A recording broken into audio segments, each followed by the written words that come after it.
Ready for the next one? This girl said, I fully understand that this was an eternal sermon. Of course it was an eternal sermon. It's a general conference session. Okay, if it was a crusade, we wouldn't have said all that. Do you understand this? If I'd have been doing a crusade, I wouldn't have said all this. But when you're talking to a Seventh-Day Adventist assembly, when you say things what you say, they understand what we say. And am I right? If I go to Jamaica, into a Jamaican house, why could I say, well, why they all talking patois up in here? Come on, if I go to a Haitian's house, why everybody talking Creole up in here? You know what I'm talking about, right? If I go to Central America, to Puerto Rico, I should expect people to talk Spanish in their house. So if I go to a Seventh-Day Adventist GC session, come on now, why can't I hear Adventist terminology? I'm sure that if this was an outreach event, Wilson would have used a different approach. However, the approach he used here sets the tone for how their members view their denomination and their posture towards other believers. Wilson did not hold back in his statements regarding the remnant people of God. He believes the SDA Church is the remnant. Like, that's the problem. Did you see that? Did you see that? Oh, she wouldn't have had no problem with the Vatican flag. You didn't say this right here. Come on. She probably had no problem with the Vatican flag draped over somebody like it's a coat. Look at this. Only God determines who is the remnant. Well, that's true, but not the way she's saying it. That Wilson preached today did not accurately represent me or many of my friends who all identify as and has been raised within the Seventh-Day Adventist Church. What? That girl is confused. You hear me? She don't know what she believes. Hold on. Huh? But you got pastors that believe this, that we're not the remnant. Yes, we are. Revelation 12:17 tells me that I am. Revelation 18 tells me who Babylon is and to come out of her, my people. That's the reason why I left the Baptist church, because of Revelation 18. And I joined the SDA Church because of Revelation 12:17. And if we take that out, then why should anybody join the Adventist church? You see what this ecumenical attitude has done? It's softened our stance.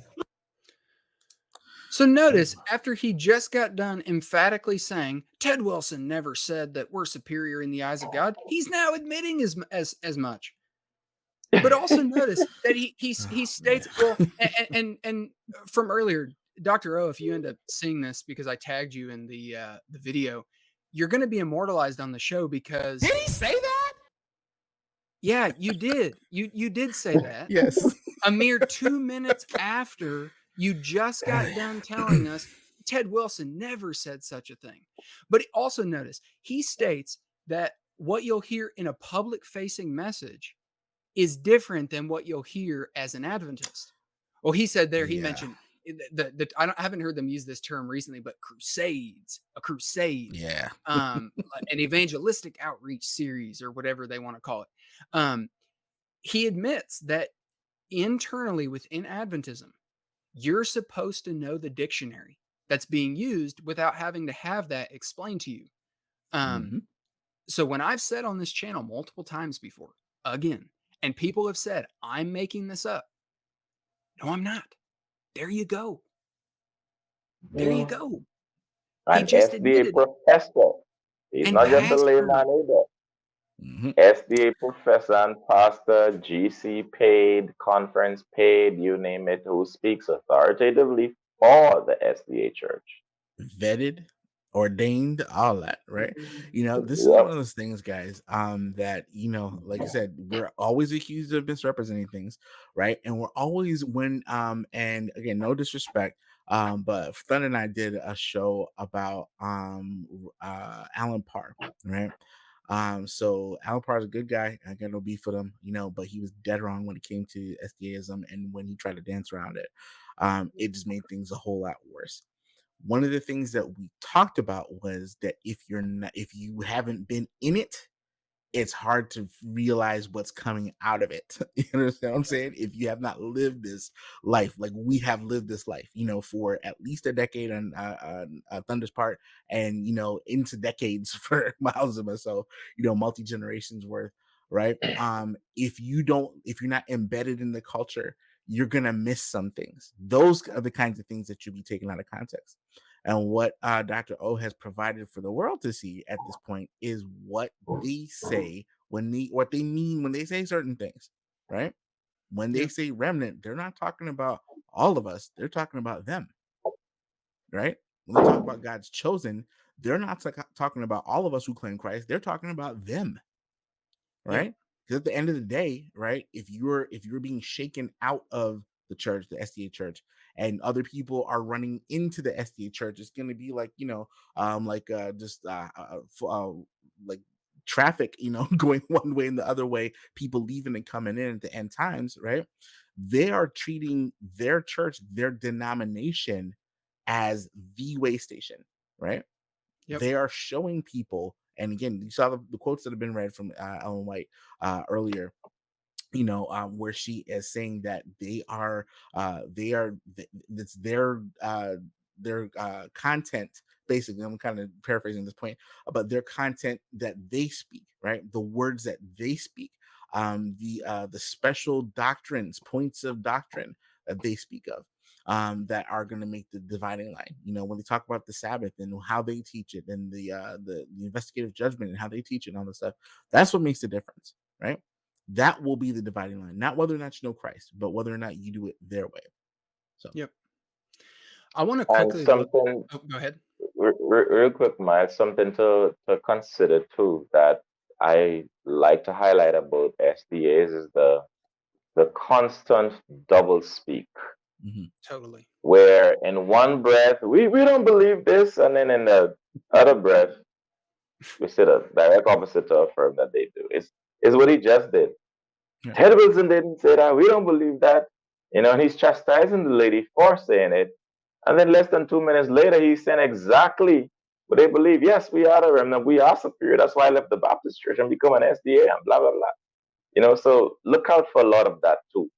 And that's why SDAs, they're saved, but they're not saved. They're the remnant, but they're not the remnant. The Sabbath has to be kept for salvation. The Sabbath does not have to be kept for salvation. And with just about everything, it's just this constant double speak.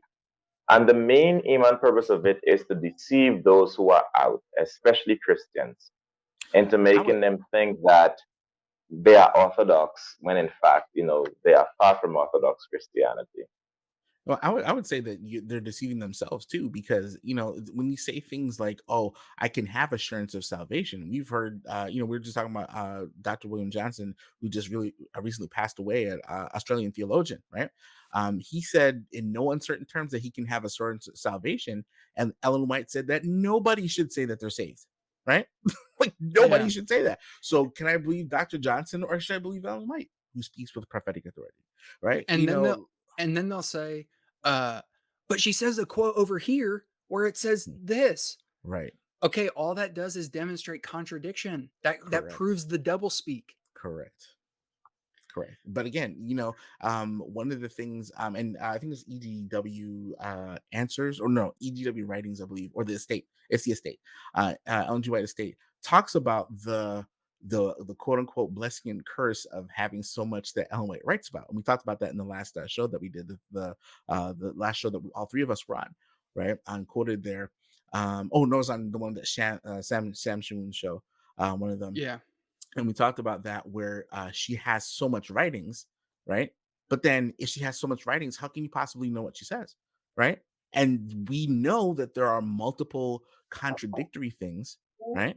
There are multiple things now that were never articulated in an official way in the church while Ellen White was alive, i.e. the Trinity, right? So that way people can argue about it now, again, using her works, which seem to promote the Trinity, and those who do not promote the Trinity, their Arianism, usually based on James White, and his position. So, these are the kinds of things that it's just not doable, right? And you have a person that says they should study the scriptures. All of us should study the scriptures. Yes, this is true.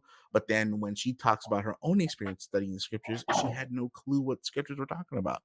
Yeah. Like, I'm not making this up. This is what she said. Right? Yeah, using her own words, and my just mind was doing, locked.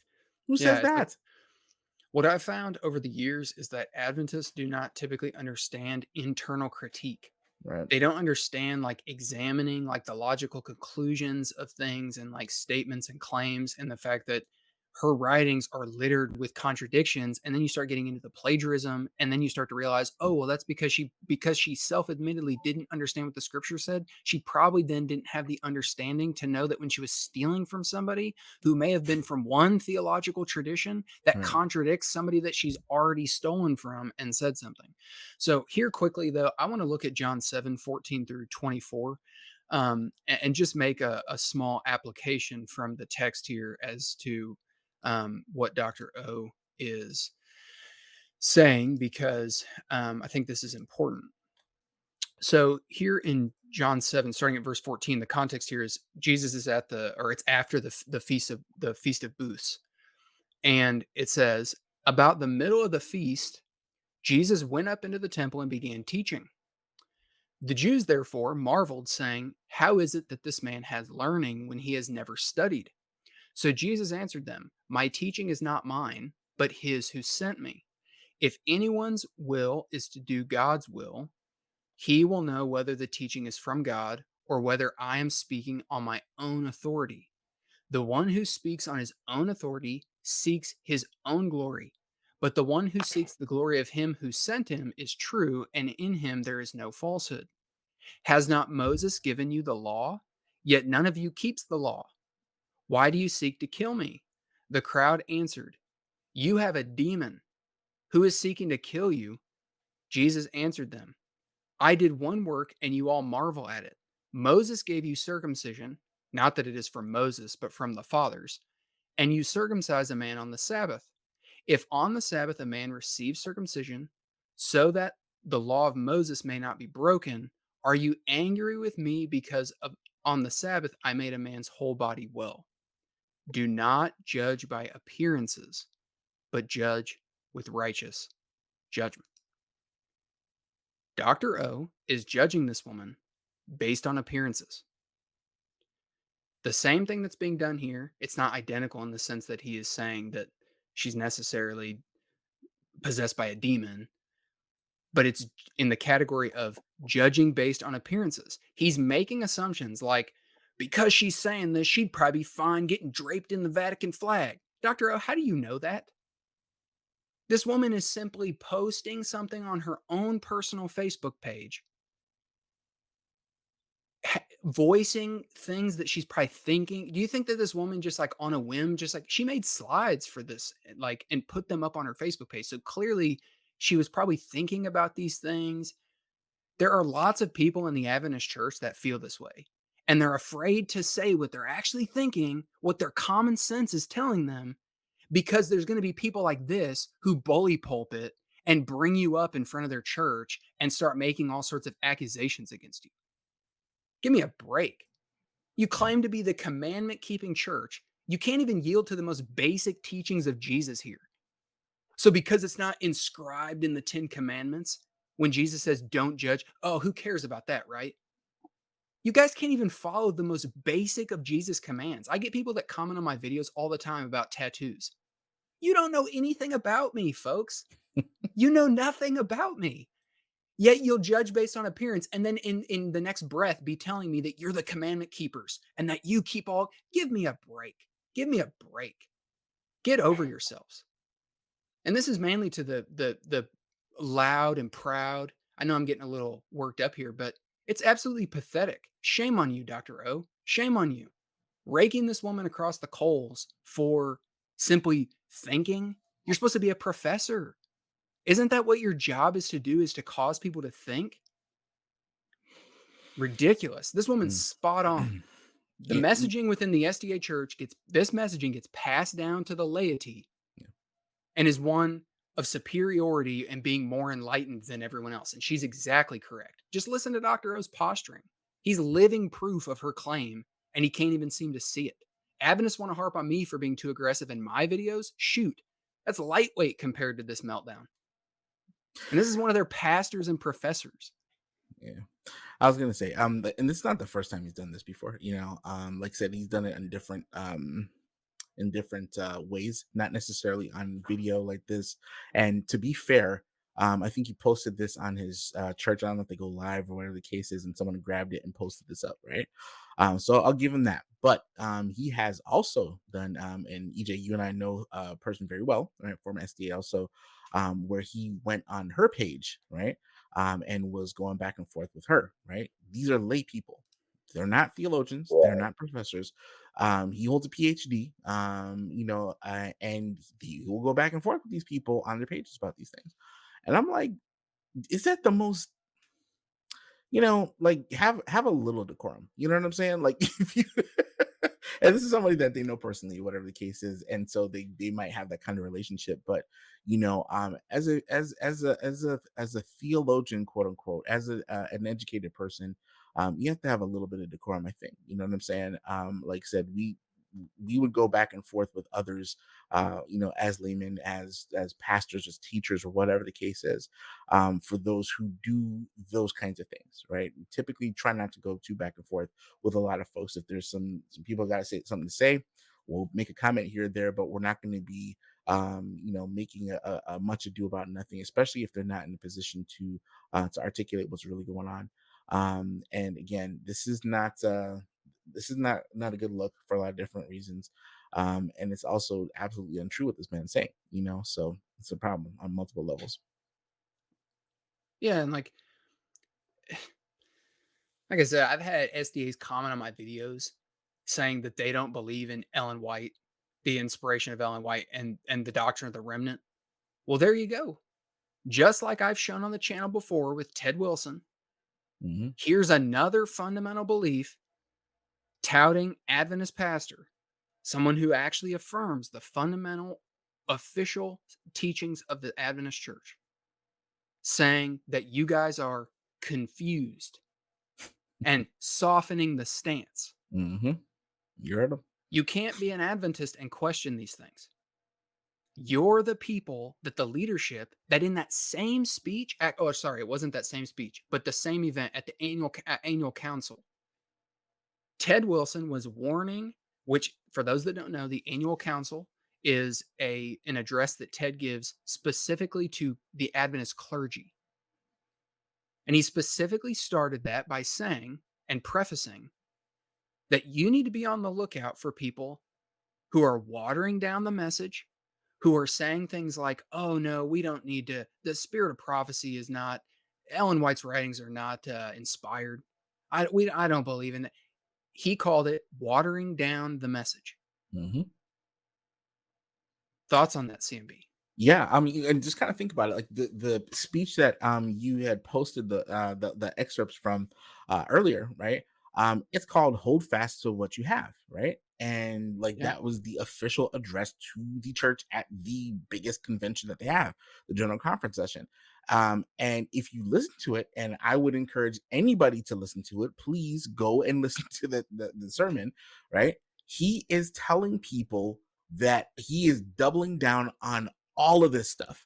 And the funny thing about it is that all the stuff that we've been saying, all the stuff that we said that Doug Batchelor means when he's saying something completely different, this is what Ted Wilson is saying, right? So this is like, it's not like we're making this stuff up, or we're just picking on Doug Batchelor because we want to pick on bald guys. I'm a bald guy myself. I don't like getting picked on, you know what I'm saying?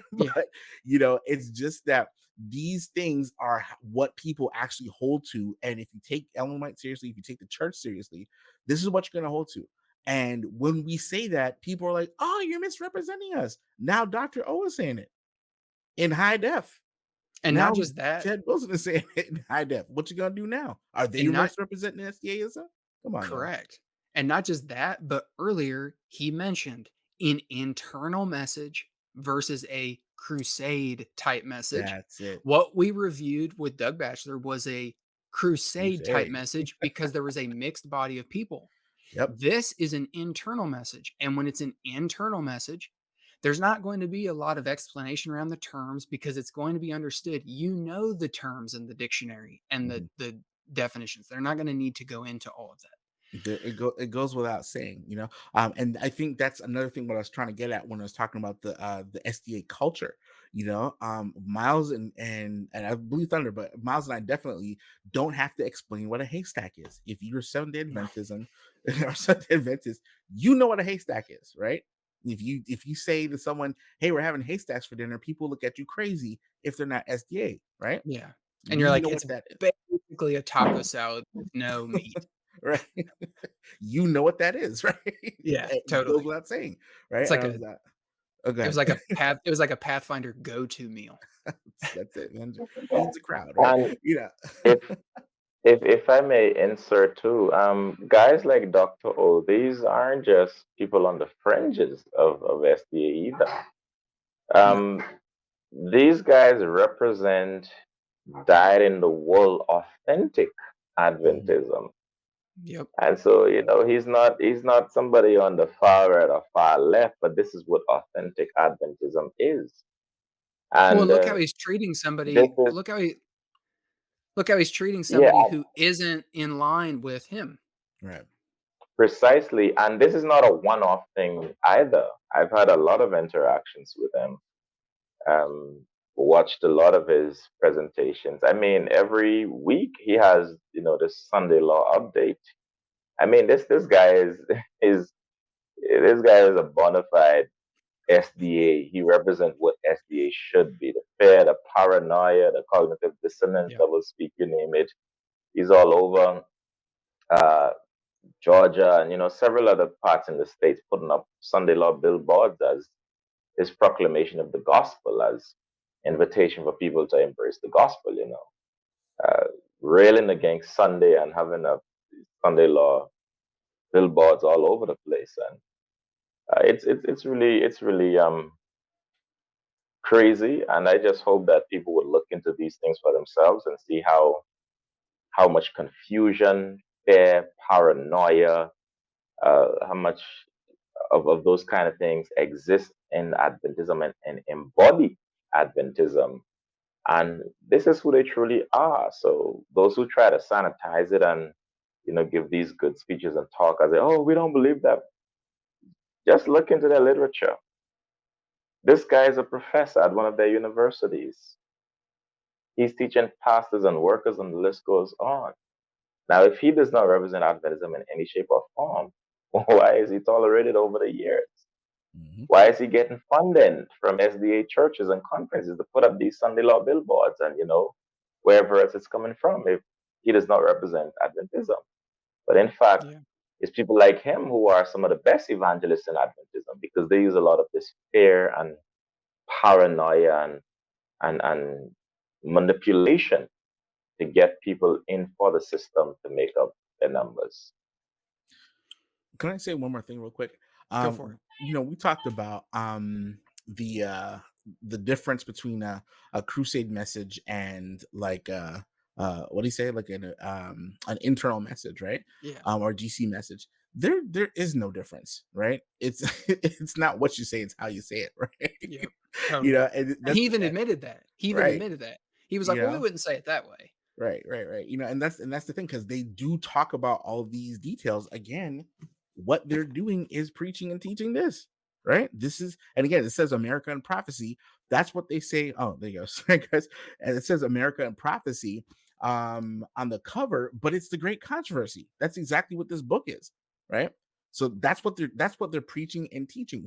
Whether or not they say it in a quote unquote nice way, or in the culty way that Ted Wilson said and Homegirl got scared about, right? It's the same thing. We've been saying this for what, months now, right? Like when our first show was what, December or January, I've been right? saying this for years. Right. Yeah. You know what I'm saying? Like collectively, I mean, like, and I've been saying this for 5+ years publicly now. Thunder's been saying this on national TV in Jamaica, going all over the place, telling people, writing 3 volumes, hiding in plain sight, buy it on Amazon.com right now. He's been saying this. We have been exposing this stuff. DM Canwright has been saying this since the 1800s. Okay. And Ellen White's lifetime about what's been going on, right? And many, many, many, many others. You can't tell me that Canwright, everyone else who left, right, in the 1800s in Ellen White's lifetime, that every single person who's left since then, until the 80s when Des Ford was talking about this stuff, until the 90s, when all this kind of splitting was going on here and everything else was happening, and until the 2020s, right now, that all of us are misrepresenting Seventh-Day Adventism. Like all of us? Really? All of us. Think just for a second. Use your brain. Why is it that all of us have the same issues? It cannot be, right? Logically speaking, what are the odds that all of us are getting tripped up on the same exact points? Yeah. That all of us are having the same exact problems in the Greek. The people that speak the Greek and can read the Koine Greek and Hebrew and all this, right? That all of us, right, have been failed by the church, that we weren't taught the same way, that we weren't taught right. All of us? Really? Come on. Like, enough's enough. Like, this is going on 178 years, 179 years next year, or whatever the case is here, between 1843 and 1844, right? Mike's falling here. And you're going to try and tell us that all of us, that nobody got this thing right? You got to be kidding me. Right? Enough's enough. It's a total cope. We're going to see here in a little bit. We'll get into this more. This evidence is too what he just got done lecturing us on, and he's going to lecture us on it further here, as well as Ted, that this doctrinal confusion, this is supposed to be a hallmark sign of Babylon, not Adventism. Remember, doctrinal confusion and differences. Well, Dr. O's now saying, well, you're not a Seventh-day Adventist then. So he's saying that this woman isn't even representative of being a Seventh-day Adventist because of this.